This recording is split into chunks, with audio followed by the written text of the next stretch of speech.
merokok. Jadi di sini kita akan membahas dengan topik bahayanya merokok. Nah, dari teman-teman apakah sudah pernah melihat teman-teman yang lain merokok? Sudah. Jadi sudah pada tahu ya merokok itu apa, bahayanya itu apa. Nah, di sini kita akan membahas mengenai bahayanya merokok itu apa. Sebelum ke materi, mungkin di sini izin memperkenalkan diri sebagai pemateri dalam bimbingan klasikal bahaya merokok, yakni saya di sini Cindy Apriliani, yang mana saya sendiri dari kelompok 6. Boleh, silakan. Saya Nova Emiyanti, saya dari kelompok 3. Nama saya Nova Vicky dari kelompok 3. Saya Rita Oktaviani dari kelompok 6. Ya, Saya Yunia Purnomo dari kelompok 3. saya Azri Tumari dari kelompok 3. Saya Syarif Melikam dari kelompok 6. Oke, terima kasih teman-teman ya. Kita langsung saja masuk ke materi. Jelaskan terlebih dahulu pengertian dari merokok. Nah, merokok ini adalah tindakan menghisap asap tembakau yang dibakar. Biasanya dalam bentuk rokok atau putu atau pipa. Nah, ini melibatkan proses pembakaran antara tembakau menjadi nanti asap rokoknya. Kemudian teori merokok ini juga dijelaskan oleh Set Boy, adalah membakar tembakau kemudian dihisap asapnya baik menggunakan rokok maupun pipa itu tadi menurut teori Set Boy. Kemudian teman-teman, kita pada kali ini menggunakan metode atau teknik investigasi kelompok, diskusi dan tanya jawab. Jadi teman-teman semua di sini bisa nih bertanya dan teman-teman lainnya juga bisa menjawab karena kita menggunakan metode investigasi kelompok, diskusi dan tanya jawab. Bagaimana teman-teman, sudah bisa dipahami? Bisa.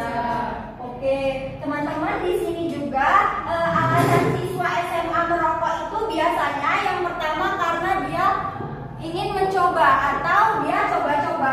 Jadi teman-teman yang awalnya mungkin tidak asing dengan remaja awal, itu anak-anak seusia anak-anak SMA, memang biasanya dia coba-coba, kayak mencoba hal-hal baru. Tapi sayangnya dia mencobanya itu hal negatif, yang mana itu merokok itu kan hal yang negatif dan tidak sehat untuk kesehatan fisik kita. Kemudian pengaruh lingkungan. Yang kedua, pengaruh lingkungan. Maaf ya, pengaruh lingkungan. Jadi lingkungan yang sudah lingkungan perokok, mau nggak mau di situ kan lingkungannya tidak sehat. Jadi bisa nih menjadi alasan siswa tersebut melakukan tindakan negatif, yaitu merokok itu tadi. Nah, itu pengaruh lingkungannya, atau bisa jadi ajakan dari teman-temannya, ayo lo merokok, ih gak laki-laki banget kalau nggak merokok, gitu nggak bro? Ya, kemudian anak SMA itu lambang kedewasaan. Biasanya anak SMA itu merasa sudah dewasa, makanya dia ingin mencoba yang namanya rokok itu tanpa memikirkan dampaknya untuk kedepannya itu bagaimana. Dia kan masih remaja awali, dia pemikirannya belum sampai ke situ, yang mana dia taunya asap rokok itu enak. Makanya itu tadi yang pertama, coba-coba. Kemudian yang keempat ini biasanya dia kesepian, yang mana kesepian itu kalau kesepian itu kan sepi ya, daripada sepi anak-anak remaja ini ya udahlah pergi ke tongkrongan, balik lagi tuh pengaruh lingkungan karena kesepian. Jadi untuk menghilangkan rasa kesepian, makanya dia mencoba untuk merokok. Kemudian poin yang kelima juga karena stres. Mungkin teman-teman tidak asing lagi, yang mana sekarang kan sudah ada nih, ya saya tidak membenarkan hal tersebut, kayak perempuan yang merokok kayak gitu. Saya tidak membenarkan hal itu terjadi pada perempuan, tapi mungkin teman-teman apakah sudah pernah melihat perempuan yang merokok? Sudah. Nah, kita tidak bisa mengejudge-nya. Kita juga tidak tahu permasalahan tersebut apa. Bisa jadi karena itu tadi stres. Laki-laki juga bisa karena stres, makanya dia melampiaskan ke rokok. Padahal bisa jadi kayak semacam olahraga kan bisa kayak stres itu atau melakukan hal-hal positif lainnya. Bagaimana teman-teman? Paham? Oke. Selanjutnya mungkin dari teman-teman bisa nih didiskusikan. Ada lagi nih apa alasan-alasan remaja SMA itu merokok? Ini kan kita tadi sudah ada 5 poin nih. Ada yang ingin menambahkan? Cukup? Atau lanjut? Ada tambahan? Tambahan? Ada sih sebenarnya. Ya, oke, silakan. Ya, saya juga pernah mendapati itu rokok yang dia itu sebenarnya apa ya, benar-benar gak ngeluarin duit, gak modal gitu untuk merokok. Cuman karena ada teman yang punya rokok, jadi dia minta sama temannya. Oh iya, maaf. Karena dia mikirnya gak ngeluarin duit juga lah, ya jadi gak apa-apa merokok juga ada. Minta. Udah itu aja. Oke, itu aja. Kemudian teman-teman juga sudah dikirim PPT-nya, bisa dilihat lagi dampak merokok bagi kesehatan. Yang poin pertama itu kesehatan pada fisik. Sudah ada gambaran dampaknya bagi kesehatan fisik itu seperti apa? Mungkin nanti kalau kesehatan rokok jadinya apa? Ya, itu kesehatan fisiknya tidak sebagus orang-orang yang tidak merokok. Mungkin ada poin minusnya dari yang lain. Kemudian perkembangan otaknya. Ada yang tahu perkembangan otaknya seperti apa?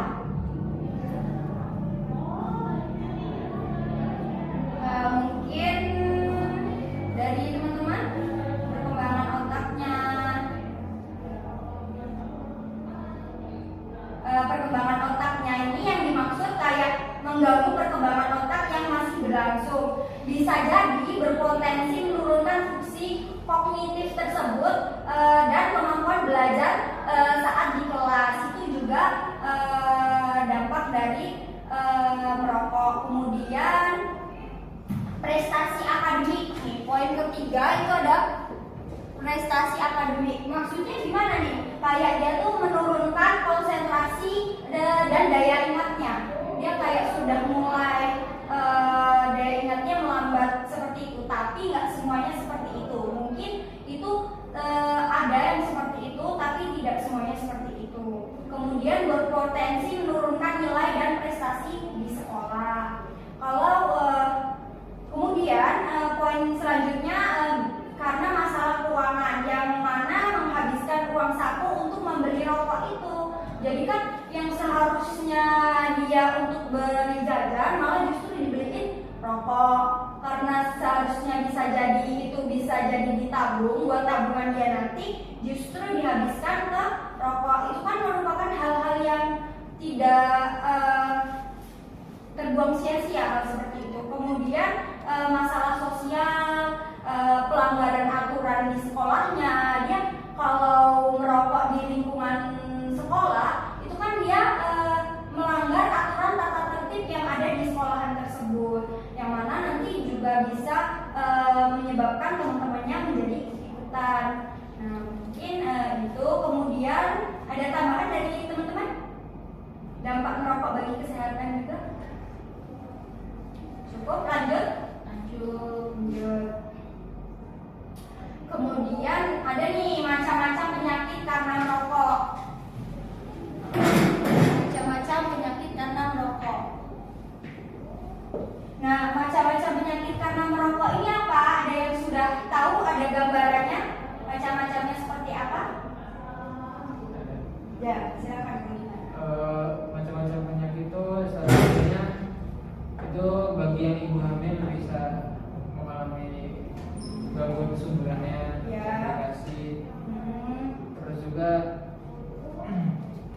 gangguan indera pengecapnya, Ya. ciumannya. Terus melemahkan sistem imun dan apa ya, bisa ke penyakit mata Oh iya dan bisa. gangguan penglihatan. Oke. Ada lagi cukup? Cukup dari teman-teman yang lain? Nah, ya cukup. Bisa nih macam-macam penyakit karena merokok ini ada kanker paru-paru. Mungkin ibu ya yang sudah tahu merokok itu sudah tahu bentuknya. Biasanya di rokok itu kan ada labelnya, yang dimana di situ sudah tertara bahwa di situ macam-macam penyakitnya itu ada. Kayak kadang ada gambar kanker, merokok, penyakit jantung, penyakit paru obstruktif kronik, PPOK, kemudian stroke, bisa juga kanker mulut dan kanker pankreas. Kemudian macam-macam racun yang ada di rokok. Ada yang sudah tahu macam-macam racun yang ada pada rokok? Iya. Ya. Ya, di situ ada nikotin dalam rokok tersebut, kemudian ada aston, ada amonia, ada arsenik, kemudian ada kadmium, dan ada juga formaldehyda, ada tar, dan ada bazena. Sampai sini bisa dipahami? Bisa. Oke, kemudian cara menghindari merokok. Apakah sudah ada yang tahu tips-tips cara untuk menghindari merokok? Belum ya. Jadi di sini yang pertama ada kenali dulu nih alasannya untuk berhenti merokok. Bisa juga dari pikiran kita, kayak oh merokok itu dapat menyebabkan kanker, fisik tidak sehat, jantung tidak sehat. Kemudian cari dukungan nih. Nanti teman-teman kalaupun jadi seorang guru BK bisa nih mendukung siswanya agar berhenti untuk merokok. Kemudian hindari situasi beresiko, kayak jauhi tempat-tempat tongkrongan yang di situ emang circle-nya yang perokok, bisa dihindari karena mau berhenti merokok. Kemudian belajar mengatasi stres, kayak kita juga bisa menggunakan teknik relaksasi seperti mediasi, dan itu tadi olahraga, mengisi waktunya. Kemudian tolak dengan tegas. Jadi saya mohon maaf, saya ingin berhenti merokok. Kemudian ingat motivasi di awal, karena kita peduli tentang kesehatan seperti itu. Atau bisa juga kita mengonsumsi makanan-makanan yang sehat. Biasanya kalau orang yang sudah kebiasaan merokok tapi dia ingin berhenti merokok, biasanya ada nih cara-caranya. Dia dengan cara ngemil, atau dia ngemil dan minum makanan buah yang sehat-sehat seperti itu. Atau bisa juga permen itu bisa. Terima kasih teman-teman, mungkin itu saja yang dapat saya sampaikan pada bahaya merokok di pertemuan kali ini. Dari teman-teman nih, kan kita menggunakan teknik metode investigasi kelompok atau diskusi tanya jawab. Ada yang ingin ditanyakan atau bagaimana? Atau kita mendiskusikan sebuah topik, boleh? Bagaimana sih teori perilaku mengenai bahaya merokok itu? Oh, teori perilaku mengenai bahaya merokok. Dari teman-teman ada yang sudah menyiapkan atau sudah tahu?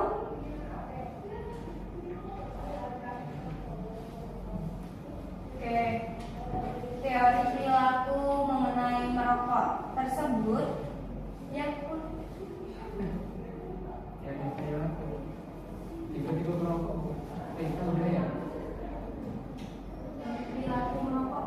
Oh ya, boleh. Ada beberapa teori yang terkait dengan perilaku merokok. Antara lain ada teori pengkondisian klasik dan operan untuk menjelaskan rokok sensori motor. Yang kedua itu ada teori neurokimia dan neurobiologis tentang ketergantungan untuk menjelaskan merokok karena kesenangan. Oke, terima kasih ya Nova.